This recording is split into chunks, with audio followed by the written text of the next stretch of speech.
Sejam todos muito bem-vindos e muito bem-vindas a mais um Contém Magia Podcast. Eu sou Edu Parmegiani, eu sou mago cientista da religião e falo sobre espiritualidade e magia para pessoas comuns. E hoje nós vamos ter um papo de respeito com um convidado que eu tô muito feliz e muito honrado de ter aqui. Quero apresentar para vocês o pastor Hermes Fernandes. Seja muito bem-vindo, meu querido. Obrigado, Edu. Obrigado pelo convite. Que bom estar aqui com você, com a sua audiência. Apesar de ter sido assim um dia muito longo, mas estamos chegando aqui com muita vontade de dar a nossa singela contribuição nesse papo que eu tenho certeza que vai render. Vai render. E para você que tá chegando aqui no canal, já se inscreve, já deixa seu like e participa com a gente nos comentários, combinado? E vamos começar conversando qual que é a tônica dessa nossa conversa. A gente vê muito hoje movimentos religiosos despontando de várias matrizes, de várias vertentes, e a gente vê pessoas que trabalham em prol de um ambiente harmônico e outros que trabalham em prol de um ambiente mais separatista, vamos falar assim, mais exclusivista. A gente vê hoje muita crítica à visão e a crença do outro ou as formas de vida que as outras pessoas fazem usando o seu livre-arbítrio. E aí eu queria fazer uma pergunta, pastor. Como que é, na sua visão,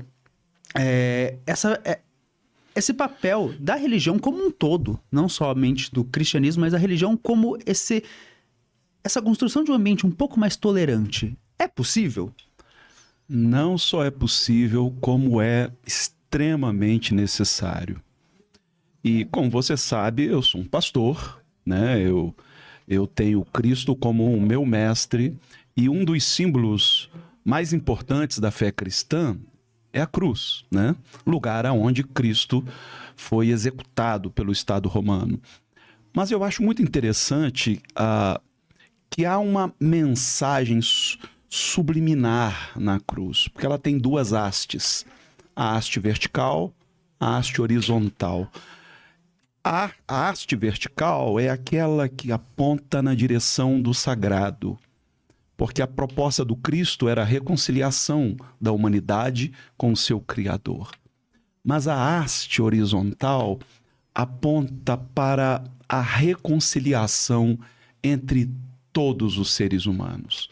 Esta é a proposta original de Jesus. Jesus nem sequer veio fundar uma religião, esta é a verdade. Por muito tempo, o evangelho foi uma proposta subversiva, revolucionária, chamando os homens a um grande pacto de irmandade, independentemente de qualquer coisa, de etnia, ou de credo, ou de qualquer outra coisa, até que tornaram o cristianismo numa religião oficial. E a partir daí, ele passou a ser usado pelos poderes constituídos para impor uma visão de mundo. E eu tenho, assim, críticas muito severas ao cristianismo por conta disso. Muitas vezes eu tenho que lidar com críticas de irmãos, né, com fogo amigo, que dizem: mas por que você não critica outras religiões? Sendo você um pastor, sua crítica é sempre voltada para o cristianismo, você não está dando um tiro no pé? E eu digo: mas esse é meu lugar de fala.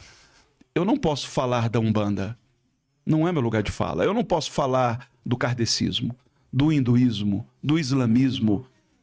O meu lugar de fala é este. E eu não vou poupar a minha religião por qualquer intolerância que ela esteja cometendo. E, infelizmente, o nosso histórico não é bom. Então, quando a gente olha em retrospectiva e a gente se depara com a Santa Inquisição, com as cruzadas, com as bruxas de Salem que foram queimadas e tantas outras coisas horríveis que maculam a história do cristianismo. Aí alguém me pergunta, diante disso tudo, por que você insiste em ser cristão? Eu insisto em ser cristão por causa de Jesus. Como diria Mahatma Gandhi, né? Que foi um grande líder indiano, ele dizia: eu amo o vosso Cristo, mas não o vosso cristianismo. Então a gente precisa separar. Cristo não fundou religião nenhuma. Cristo está acima de qualquer conceito religioso. E uma coisa assim que me deixa muito contente é ver que pessoas de quaisquer profissões de fé olham para Cristo sempre com carinho. Até o ateísta, aquele que diz não encontrar razão para crer, ele vai dizer: Cristo foi uma grande figura, foi um grande mestre. Então ele é quase que uma unanimidade, não é verdade? Apesar dos cristãos, né? O fã-clube parece que não ajuda. Eu ia puxar exatamente esse ditado, né? Fala assim, Jesus é muito legal. O problema é o fã-clube. E aí tem um ponto muito legal da tua fala que me chama muita atenção. Quando você fala da vértice, da trave horizontal, que faz essa reconciliação, Jesus era realmente um cara conciliador. Ele tratou todas as pessoas da melhor forma possível, desde o centurião romano até a samaritana no poço. Ele estava lá com as pessoas. Ele era em prol das pessoas. Ele buscou sempre as pessoas e o sacrifício dele era uma reconciliação com as pessoas. Isso é muito legal essa questão de um cachorro. Não sei se pegou no microfone, mas houve um latido. E dessa vez eu não consegui controlar, gente. E uma coisa que eu acho muito interessante é quando fala assim, mas não é um tiro no pé ou não. Jesus era judeu. E ele falou não de outras profissões de fé. Não foi falar do centurião romano, da fé do centurião romano. Ele falou contra os fariseus. Ele olhava para o seu povo e falava quais eram os problemas que aconteciam naquele meio. Acredito muito que se Jesus estivesse hoje entre nós, em carne, ele também iria apontar as mesmas questões das pessoas que dizem falar em nome dele muitas vezes, mas que trazem conceitos que vão muito contra muito do que Jesus falava. É verdade. Você veja que quando ele se muniu de um chicote, saiu derrubando as mesas, não foi num prostíbulo. Foi num templo. Quando ele disse, a minha casa é casa de oração, e vocês a transformaram num mercadão a céu aberto. Eu imagino o que ele não faria hoje se ele entrasse em algumas dessas catedrais suntuosas, onde em nome de Deus se explora a fé dos incautos. Como ele não reagiria ao discurso de ódio que tem sido pregado em muitos púlpitos atualmente? Eu tenho certeza que ele não pouparia os fariseus de hoje. Ele impediu que uma mulher flagrada em adultério, portanto era para os judeus um pecado imperdoável, ele impediu que ela fosse sumariamente executada por religiosos no pátio do templo. As pessoas não se atentam para esse detalhe. Ela seria executada no pátio do templo, quer dizer, um lugar sagrado que deveria ser dedicado a pregar o amor, estava sendo usado para julgar e executar uma mulher flagrada em adultério. Agora, aonde foi parar o cara com quem ela estava? Não se fala dele. Ele sumiu. Ele não aparece na narrativa. E Jesus intervém e diz a famosa frase: quem não tem pecado, atire a primeira pedra. E foi um por um saindo a francesa, porque todos ali tinham culpa no cartório. Ninguém ali era santinho, mas quem iria ser executada era ela. Então, quem de nós hoje está em condição moral de julgar o seu semelhante? Tem gente que diz, mas Jesus, depois de salvar a pele dela, Jesus disse, vai, não peques mais. Você sabe quantas vezes Jesus usou esse famoso vai, não peques mais? 2 vezes. Em apenas 2 abordagens. Ele não falou a mesma coisa para Nicodemos, para quem ele disse, é necessário nascer de novo. Ele não falou a mesma coisa lá para o Zaqueu, que extorquia o povo, para quem ele disse, hoje me convém hospedar na sua casa. Ele não falou o mesmo para a mulher samaritana, que já tinha tido 5 maridos e já estava no 6º, só que o 6º não era dela. Ele estava tendo um caso. Jesus nunca foi um moralista. Quando ele abordou a mulher samaritana, ele ofereceu água da vida para saciar a sua sede. E ela não entendeu a metáfora. Mas como é que o senhor me oferece água, o senhor não tem nem como tirar? Aí Jesus diz, então chama lá o teu marido. Ah, mas eu não tenho marido. Pois é, você não tem porque já teve 5.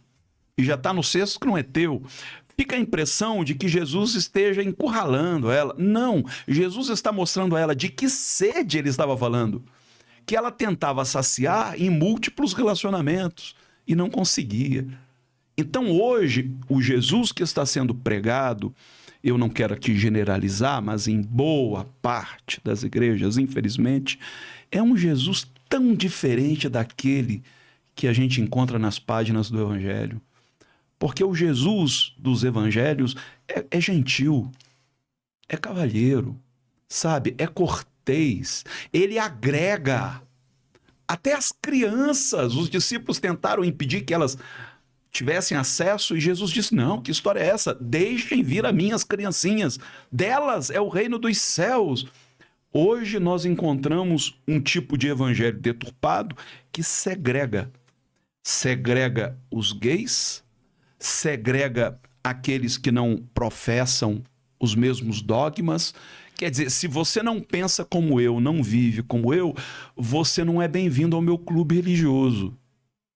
Você quer algo mais distinto do evangelho do que esse discurso e que ainda estimula as pessoas a odiarem umas às outras? Ontem eu me deparei com um pregador na internet, até bem conhecido, dizendo: esse evangelho de amor não funciona. Cara, eu ouvi isso da boca de um pastor. O evangelho do amor não funciona. Se o evangelho do amor não funciona, qual que vai funcionar? O do ódio? Acho que erramos em algum ponto nesse caminho para chegar nesse local, né? E um ponto que talvez a gente consiga meio que traçar historicamente falando, foi um ponto que você já trouxe, que foi quando o cristianismo se tornou uma religião oficial. Porque ele deixa de cumprir um papel, o papel dele que era fazer a função de religare, essa união tanto entre povos e com Deus, para começar a servir um poder de Estado. Uhum. Ao se tornar a religião oficial, então começa a ter um ambiente em que tanto a função da fé passa a ser também manutenção do poder, e também aquela questão de, ok, é mais uma ferramenta para alcançar grupos, povos, conquistas, e toda a narrativa passa então a ser deturpada para manutenção desse mesmo poder. E é o que a gente mais vê hoje em dia se repetindo.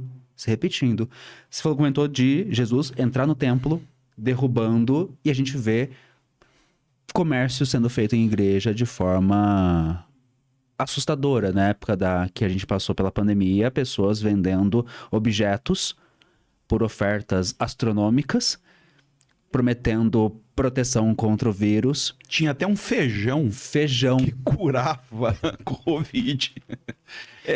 Se não fosse tão trágico, seria cômico. Seria cômico. Mas as pessoas ainda estão condicionadas a acreditar nesse tipo de promessa. E pior do que transformar a igreja em comércio, que já é uma coisa horrível, é transformá-la num curral eleitoral. Então hoje você vê, por exemplo, eventos como a Marcha para Jesus. A que servem esses eventos? Demonstração de capital político. Por que os candidatos desfilam no palanque ou nos trios elétricos das marchas para Jesus? Aquilo não é de graça. Não. Há um acerto. Agora, antes de colocar no balcão o voto do rebanho, o líder, o pastor, se permitiu etiquetar. Ele etiquetou a sua alma. Ele vendeu a sua alma. Ele negociou com o que há de mais sagrado. Jesus disse: de que adianta o homem ganhar o mundo inteiro e perder sua alma?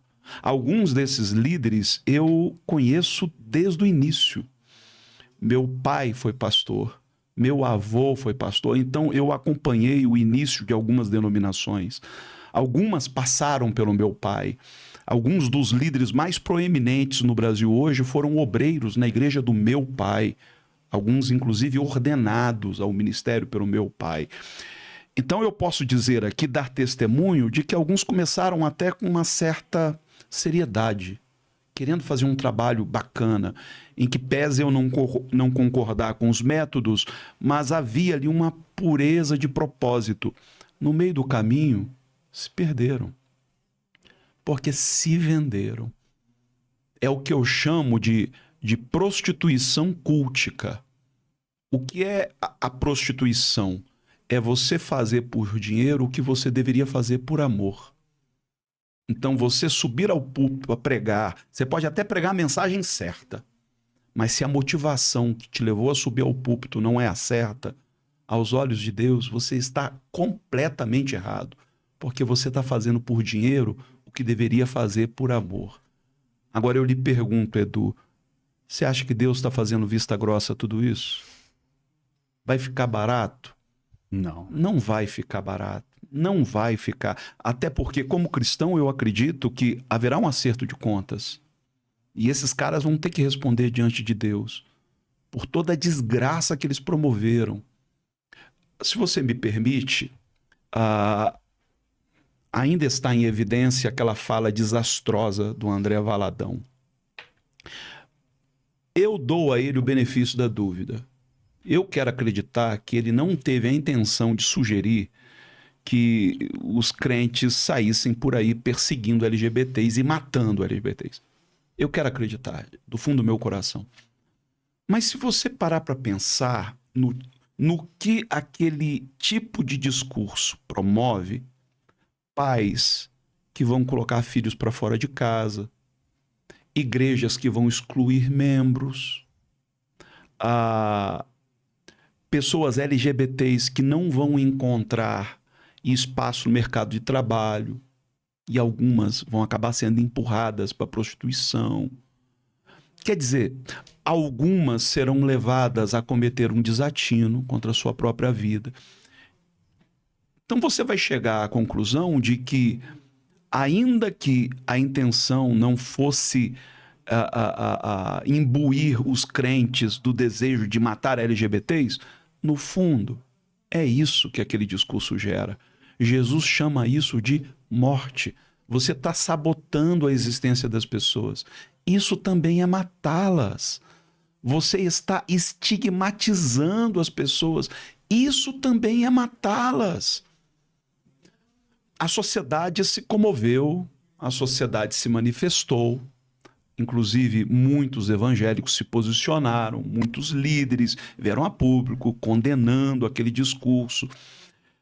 Mas há um discurso sendo pregado hoje que não é tão incisivo, mas que passa o mesmo recado.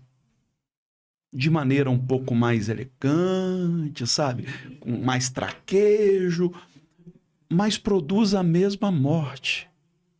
Então está na hora da igreja evangélica, católica, né, os padres, pastores, reverem os seus posicionamentos. Há uma evolução social, sabe? Hoje quem defende ou quem é contra os direitos dos LGBTs, 100 anos atrás seria contra o direito das mulheres. 50 anos atrás seria contra casamentos mistos entre etnias diferentes. 200 anos atrás seria favorável à escravidão. Sim. Porque é o mesmo espírito. É a mesma lógica.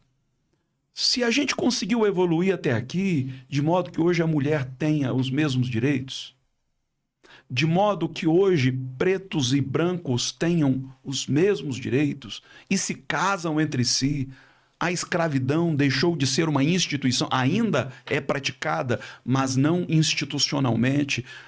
Será que a gente não pode dar um passo além e dar aos LGBTs, contemplá-los com os mesmos direitos, inclusive de constituírem família, de se casarem? Sabe, a gente prefere vê-los empurrados para a prostituição a vê-los constituindo uma relação monogâmica, estável, criando os seus filhos. Então, como você disse, em algum momento nós erramos, sabe? Nós saímos do caminho. Eu acredito que foi até antes do cristianismo se tornar religião oficial. Sabe, o germen já estava lá no início. Os apóstolos até combateram isso. O apóstolo Paulo, principalmente, combateu isso. Já havia ali uma coisa de querer segregar.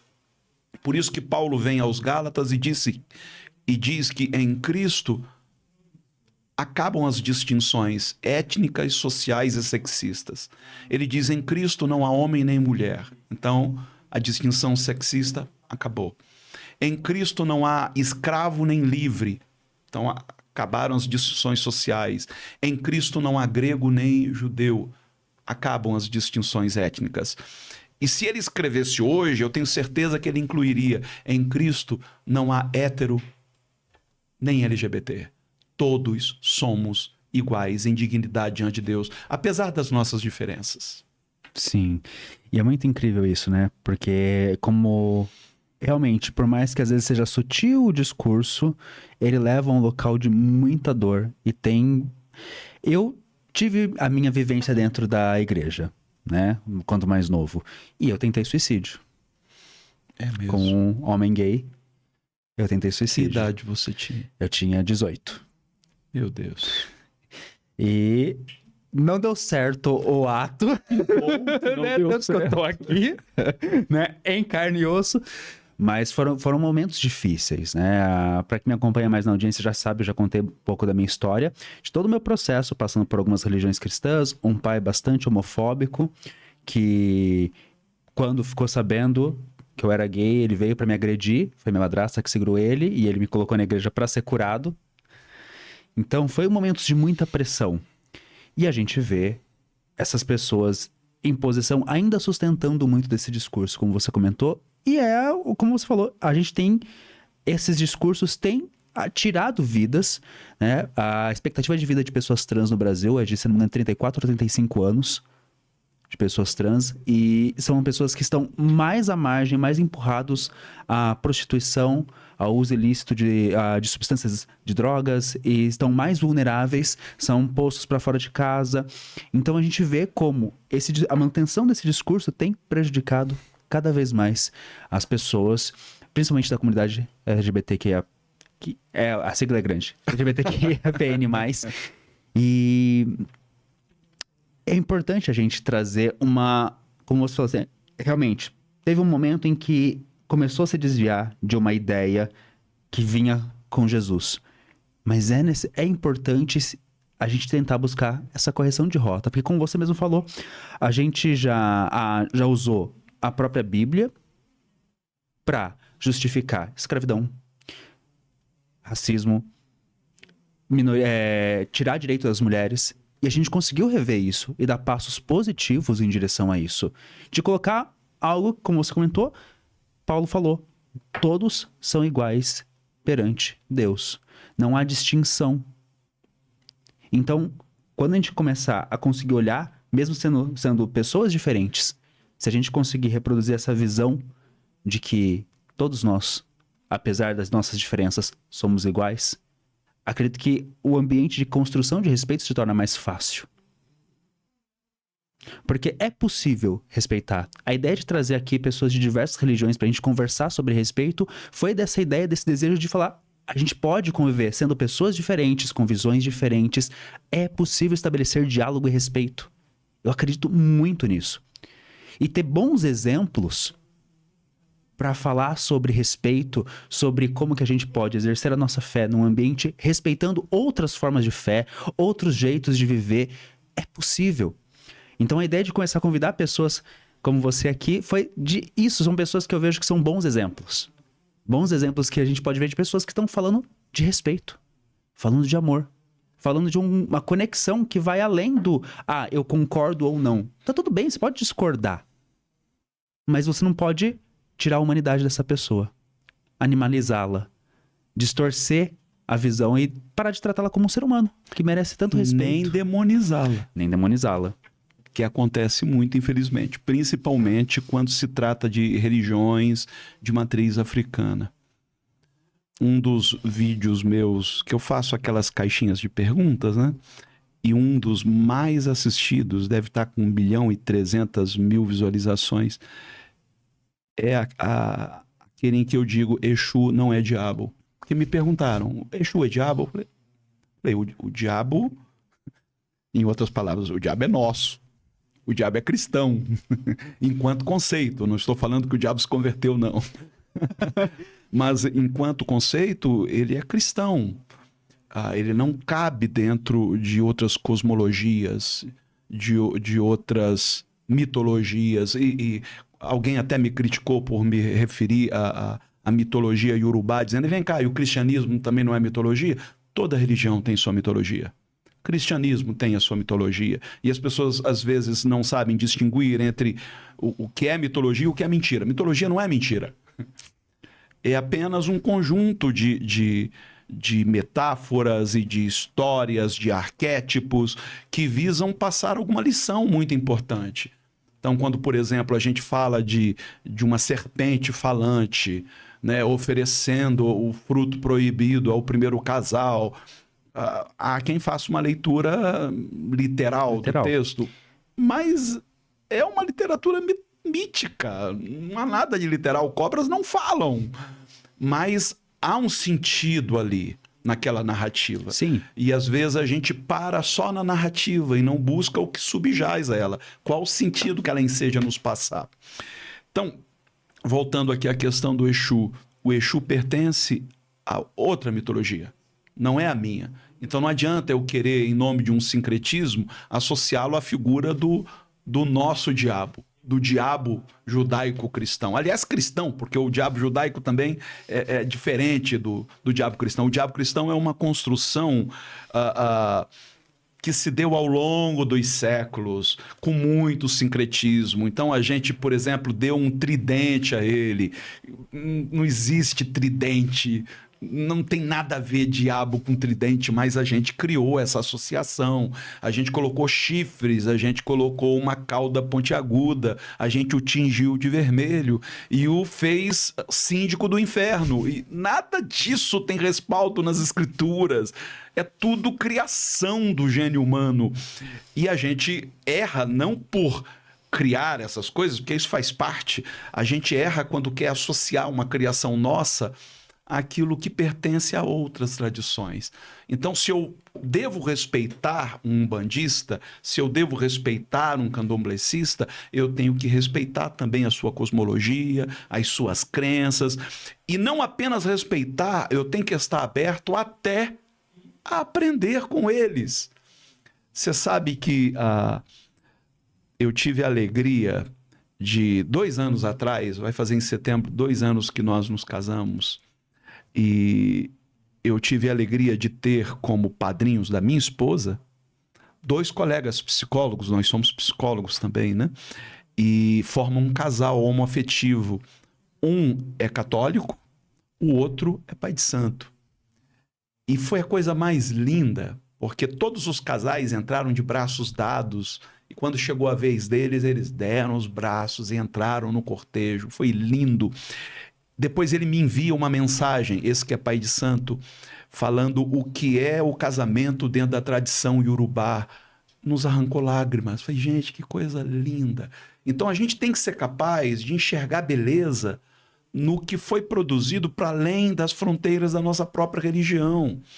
Quando a gente fala do Islã, por exemplo, aqui no Ocidente a gente tende a associar o Islã com terrorismo, essas coisas e tal, mas há tanta beleza na tradição islâmica, como há beleza na tradição hinduísta, em cada tradição religiosa. É o que eu chamo, Edu, de rastros da graça. Deus deixou rastros da sua graça em todas as tradições religiosas, até para que ninguém se achasse detentor do monopólio da verdade. Nós não temos esse monopólio. Por mais que a gente defenda que Cristo seja a palavra final de Deus para a humanidade, por mais que a gente acredite no que ele disse, eu sou o caminho, a verdade e a vida, isso não significa dizer que esta luz que ele irradia esteja circunscrita ao nosso ambiente religioso. E fechada somente nele. Exato. São João vai dizer no seu evangelho que esta luz vinda de Deus ilumina a todo homem.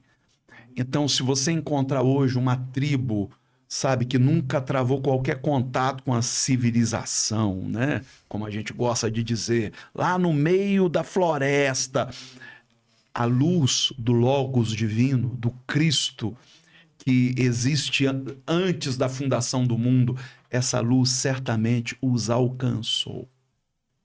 E é incrível, porque tem uma outra chave, né? Que a gente sai um pouquinho do literal para lembrar que Cristo é um título. Sim. Que, aliás, andaram dando a outra pessoa, né? Ultimamente, né? Essa eu perdi. É assim, chamando de Messias. Porque Cristo é Messias, né? Ou ungido, não é? Muita gente pensa que é o sobrenome de Jesus. Não, e é por isso que é interessante falar assim que essa luz crística, ela se manifesta de diversas formas, já alcançou as pessoas de diversas formas. E acho muito legal essa questão de a gente lembrar essa coisa. E tem uma passagem bíblica que eu gosto muito, um trechinho, né? Uma parábolazinha que é: assim como um ferro se apruma à face de outro ferro, assim um homem à face de outro homem. Sim. Essa troca, essa disposição em ouvir, verdadeiramente ouvir, né? Porque hoje a gente tem uma linha de diálogo que, na verdade, eu não tô te ouvindo, eu tô só pensando como que eu vou te rebater. Né? Mas verdadeiramente ouvir, entender, aprender o que essa pessoa que tá comigo entende ou como ela enxerga e sem... Ok, deixa eu me despir um pouquinho dos meus julgamentos só para entender como que é essa visão, essa outra fé. Como que ela entende? Qual é a beleza dela? E tá aberto a... Que bacana! E tá tudo bem. Eu tenho a minha fé. Mas eu posso tocar e trocar. Esse contato nos amola, nos afia, nos aprimora. E esse é o principal sentido que eu vejo nesse trecho. Eu sou péssimo para lembrar onde está na Bíblia, mas eu lembro que tem essa passagem. Tem sim.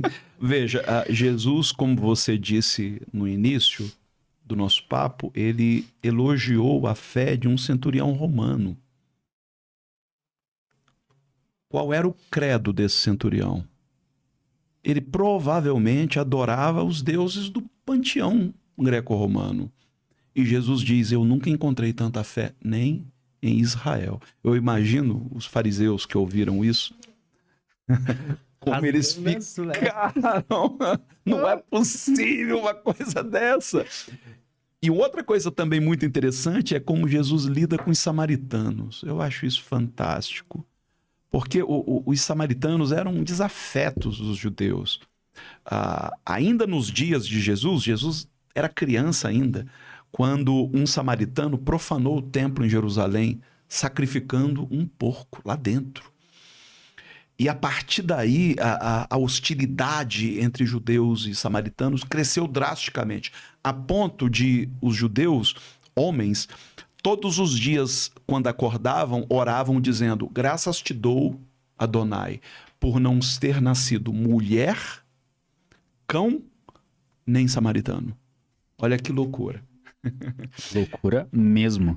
E o que Jesus faz? Jesus é capaz de, numa parábola, numa das mais importantes parábolas contadas por ele, colocar o samaritano como protagonista. Como o único que foi capaz de socorrer o moribundo sem nem sequer perguntar qual era a sua nacionalidade.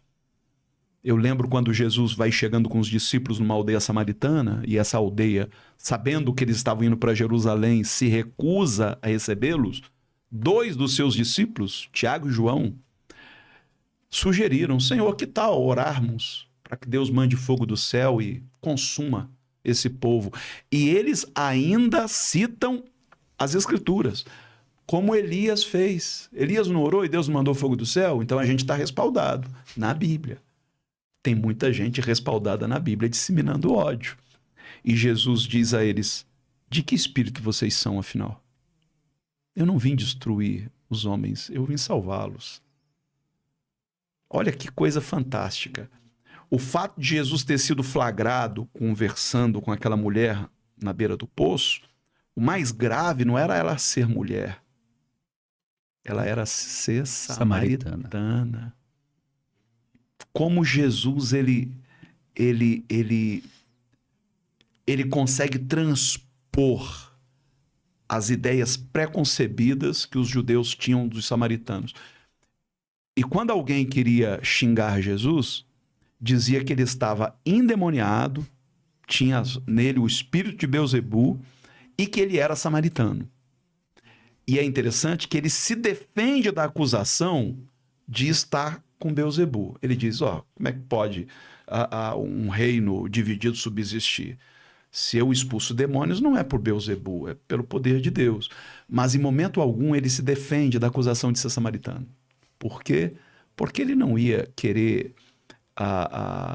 perpetuar um estigma, um estereótipo. Se ele se defendesse disso, ele estaria dizendo o quê? Que eles tinham razão em pensar o que pensavam dos samaritanos. Esta parábola que eu me referi agora há pouco entrou para a história como a parábola do bom samaritano. Mas já parou para pensar que o título que nós demos a esta parábola é extremamente preconceituoso?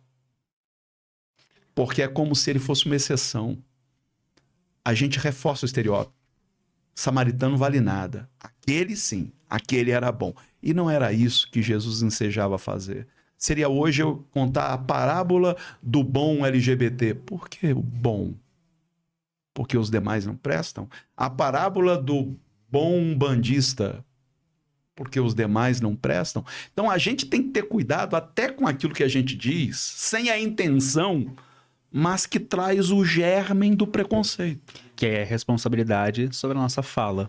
Que é o que, Exatamente. como você comentou, aí podemos até dar o privilégio da dúvida com as falas que foram proferidas pelo André nessas últimas semanas.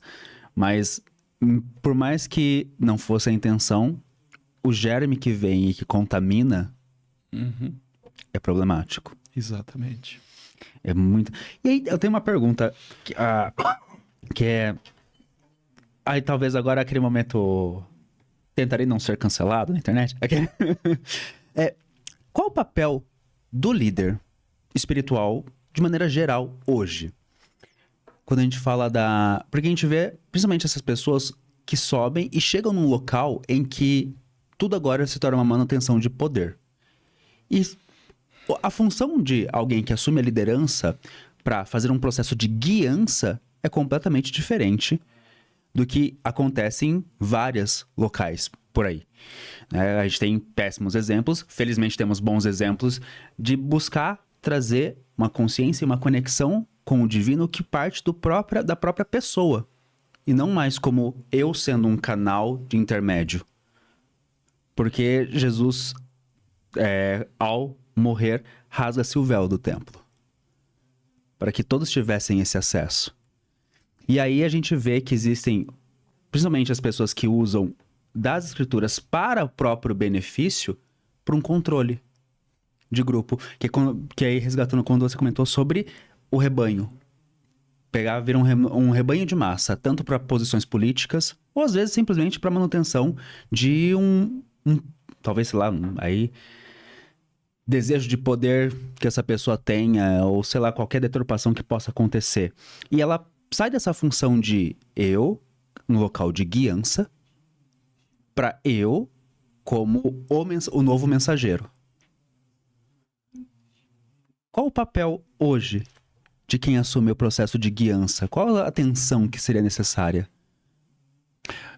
Edu, eu acredito que o papel do líder é investir na emancipação daqueles que foram confiados ao seu cuidado, de maneira que a sua posição se torne obsoleta.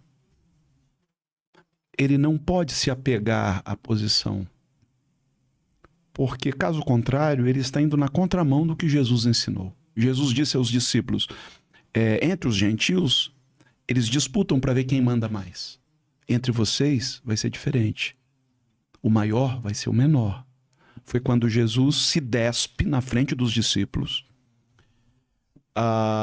pega uma bacia d'água, se ajoelha e se põe a lavar os pés. E diz, eu estou dando a vocês o exemplo para que vocês façam o mesmo. Porque naquela cultura, lavar os pés era função subalterna. Era o servo, o criado da casa, que lavava os pés dos convidados, né, dos que ali chegavam. E Jesus se coloca nesse papel de servo. Como pastor, eu não estou ali para me locupletar, para me servir dos irmãos. Eu estou ali para servi-los. E uma das maneiras de servi-los é justamente investindo na autonomia de pensamento. É incentivando-os a pensar por si mesmos. Não foi para isso que Jesus disse que enviaria o Espírito Santo, para nos guiar a toda a verdade? Então eu não posso me atrever a me colocar num lugar que não é meu. Eu não sou o Messias, eu não sou o guru deles. Sabe, eu quando muito sou um facilitador, sou alguém que ensina. Mas eles precisam trilhar a sua própria jornada espiritual. E eu não tenho que ter medo disso. Eu não tenho que mantê-los reféns, presos a mim. E muita gente faz isso usando até expedientes duvidosos, sabe?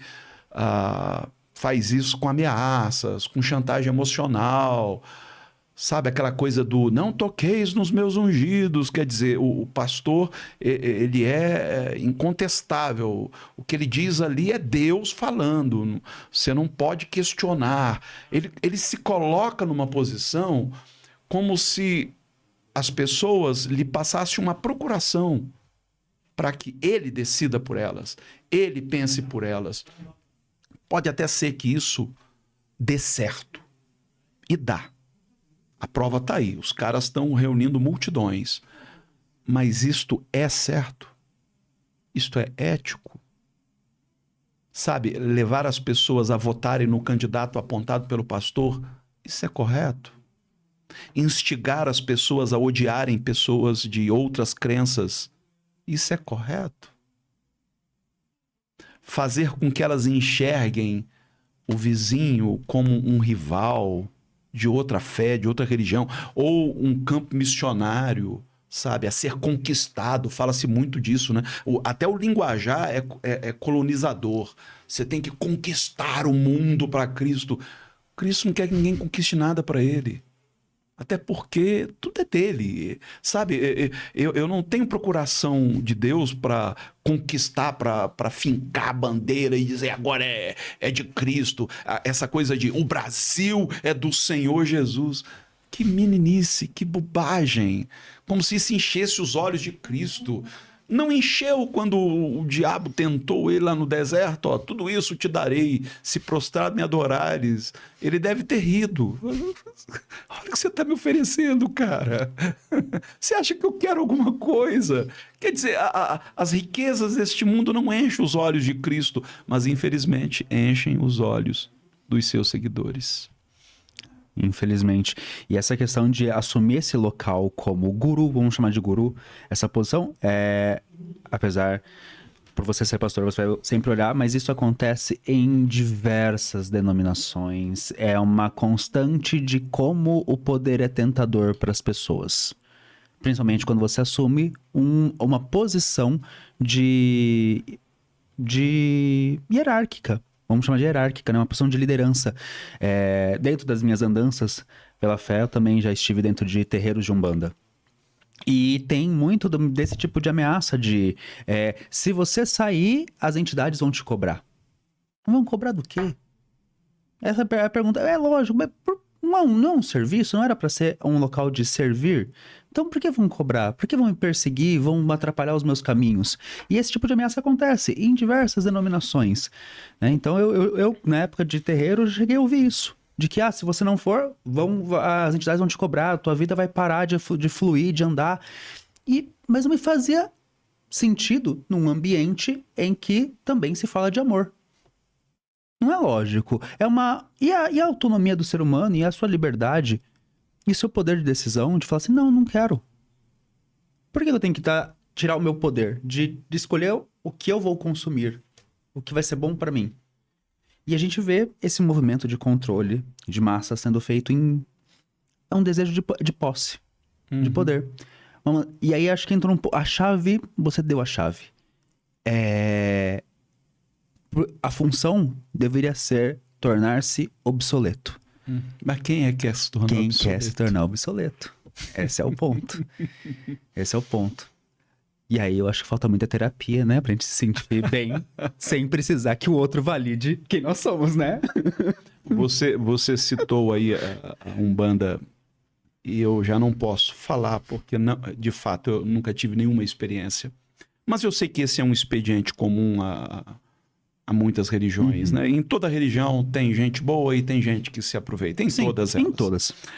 Agora, você falou das entidades. Imagine quando a gente coloca Deus nessa posição. Porque o Deus cristão, e quando eu digo Deus cristão, eu não me refiro ao Deus revelado em Jesus, porque o Deus revelado por Jesus não é cristão. Ele está acima de tudo isso. Ele não entra nessas questiúnculas. Mas o Deus cristão, quer dizer, o conceito cristão de Deus que foi deturpado ao longo dos séculos, é um Deus que suborna o homem com o céu ou com as bênçãos e o chantageia com o inferno e com as maldições. O Deus que eu encontro em Jesus é o Deus que quer ser amado no outro.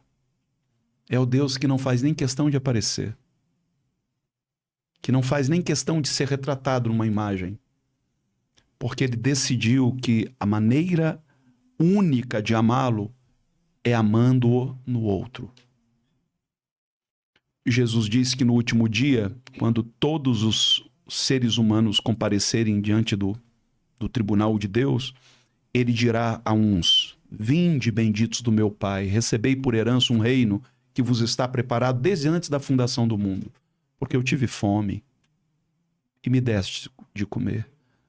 Eu tive sede, me deste de beber. Eu era forasteiro e me hospedastes. Eu estava preso e fostes me visitar. E eles dirão: quando, Senhor? Não nos lembramos disso. Quando fizestes a um dos meus pequeninos. Então não há outra maneira de amar a Deus que não seja cuidando do outro. Quando você cuida de alguém que está na sarjeta, você está amando a Deus, você está servindo a Deus. Deus não precisa do teu dízimo, Deus não precisa do teu dinheiro. Os tempos precisam do teu dinheiro, porque a manutenção da máquina eclesiástica é cada dia mais cara. Mas Deus, lá em Atos nós lemos que Deus não é servido por mãos humanas. Então eu não tenho nada que acrescente a Deus, algo que ele já não tenha. Agora o meu próximo precisa. E quando eu reparto meu pão com ele, eu estou fazendo a Deus. Eu não consigo encontrar uma religião além disso. Assim, independente de dogma.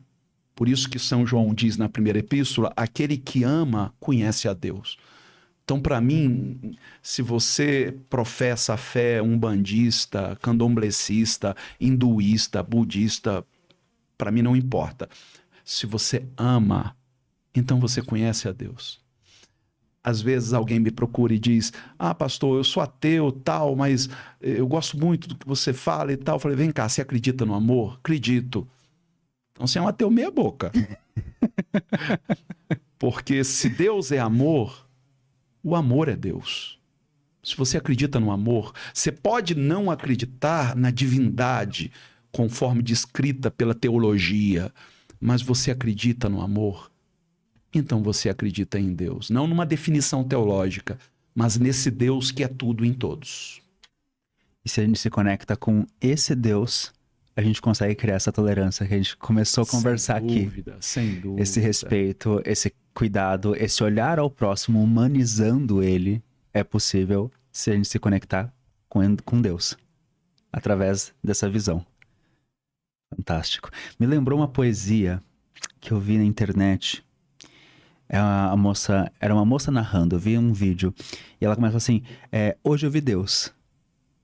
Ele entrou no ônibus, sujo, mal vestido, pedindo dinheiro. Achei estranho e ousado de Deus se aparecer assim, sendo que semana passada ele apareceu pra mim com uma cigana de saia rodada, flor no cabelo.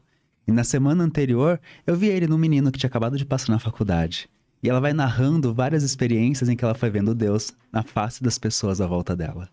E ela fala assim, achei afrontoso de Deus aparecer de vestido e tal. E ela vai narrando. E ela fala assim, no final vejo Deus quando me olho no espelho. É lindíssimo, é lindíssimo, é lindíssimo. Eu vou deixar na descrição o link se eu achar o vídeo, ou pelo menos o texto desse poema. Mas não vou lembrar quem é a poetisa que escreveu. Por favor, mande pra mim. Mando. É lindo, lindo, lindo. E ela vai falando exatamente isso. Ela vai encontrando Deus no percurso do dia dela, vendo Deus nas pessoas. É muito lindo. Fantástico. É muito lindo. E é muito verdadeiro. Deus como essa conexão tão grande que a gente tem, e desde criança aprende que Deus é esse algo tão maior. Quando a gente consegue entender que a gente vê essa face no outro, tudo faz sentido. Tudo se conecta, todas as peças se encaixam. Inclusive a própria mensagem de Cristo. Ela se torna fácil de ser compreendida nesse exato ponto. Fantástico. Fantástico. Meu querido Edu, obrigado. Quero dizer que eu vejo Deus em você, mano. Quero dizer que eu vejo Deus em você. Muito obrigado pela tua presença. Eu vou deixar as redes sociais também do Pastor Hermes aqui na descrição do vídeo. Vão lá, conheçam. É incrível o trabalho dele. Parabéns. Muito obrigado por ter aceitado o convite. Tem alguma coisa para falar pro pessoal? Bem, amém. Amém, amém, amém. Não digam amém para quem não diga amém. Deus abençoe vocês.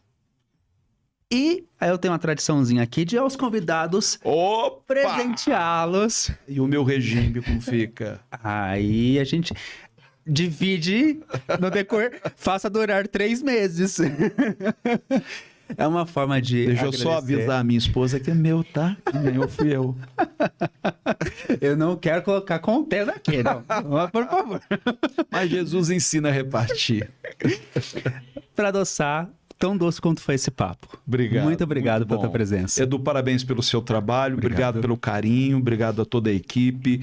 E sempre que eu estiver em São Paulo, estou à disposição. Vai ser uma honra sempre. E você pode acompanhar todas as sextas-feiras, 18 horas. A gente está aqui no YouTube. Um beijo mágico e até a próxima.